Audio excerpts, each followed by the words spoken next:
أغنى واحد في تاريخ البشرية، صاحب أعظم كنز في التاريخ، قارون، وقصة العداوة بين قارون وسيدنا موسى.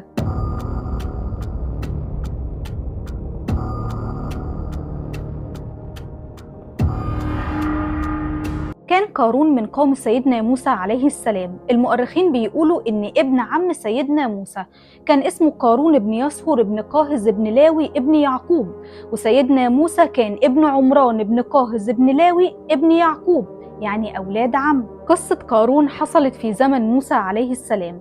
كان قارون من قوم سيدنا موسى، وكان من بين الناس اللي كذبوا بمعجزات موسى عليه السلام واتهموه بالكذب والسحر. وكان قارون بيملك كنوز عظيمة لدرجة إن مفاتيح الكنز ده ما كانش حد بيقدر يشيلها إلا عصبة من الرجال الأقوياء. دي مفاتيح الكنز بس. وظلم قارون قومه بعد ما ربنا اداله السلطة والمال، ورفض يدفع الزكاة. لما سيدنا موسى بدأ يفرض الزكاة على الناس، طبعا قارون كان غني جدا، فسيدنا موسى قال له تطلع على كل 1000 دينار دينار، وعلى كل 1000 درهم تطلع درهم. فرفض قارون وحرم الفقراء من حقهم في أمواله، وما عجبهوش طبعا الكلام ده، فحب يتهم سيدنا موسى بالباطل. وطلب قارون من امرأة بغي واداها فلوس علشان تتهم سيدنا موسى بالزنا. فسيدنا موسى كان بيخطب في يوم من الأيام وبيقول: الذي يسرق نقطع يده، والذي يزني إن كان غير محصن يجلد، وإن كان محصن يرجم. فوقف قارون وقال: وإن كان أنت يا موسى؟ قال له: وإن كان أنا. فقامت الست دي واتهمت سيدنا موسى، فسيدنا موسى قال للست دي: والذي فلق البحر لتقولن الصدق. فالكلمة دي خرجت رعشت الست، فاعترفت ان قارون اداها الاموال والذهب علشان تقول كده، وفضحت قارون. وبغى قارون في الارض، فحذروه الرجال العقلاء من قومه انه ما يفرحش بالاموال دي، ونصحوه كمان بالاعتدال، وان فرحته بالاموال ما تنسيهوش ربنا سبحانه وتعالى الذي انعم عليه بيها، وانه يعمل لاخرته. وحذروه كمان من الفساد في الارض والظلم، وانفاق المال ده في مكان غير صحيح او البخل بيه.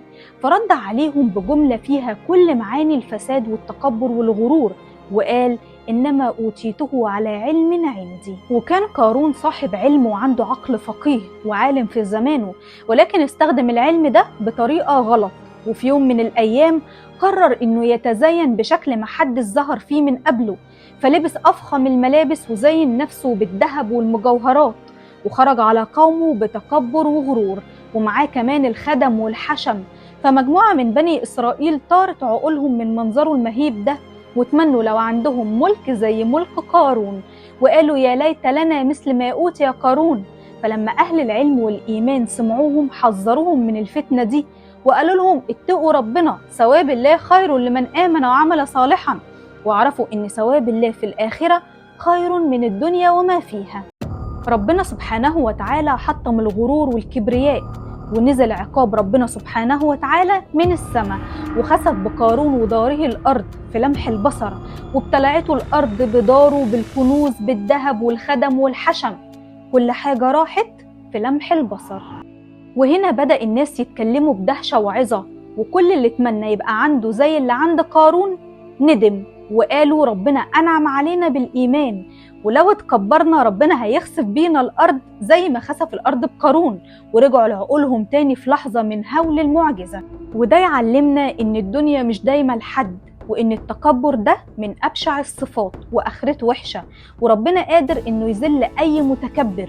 وإن مهما ربنا اداك من مال، اوعى تنسى تشكر ربنا عليه، وتدي الفقراء حقهم في المال ده، لأن ربنا قادر يحرمك منه.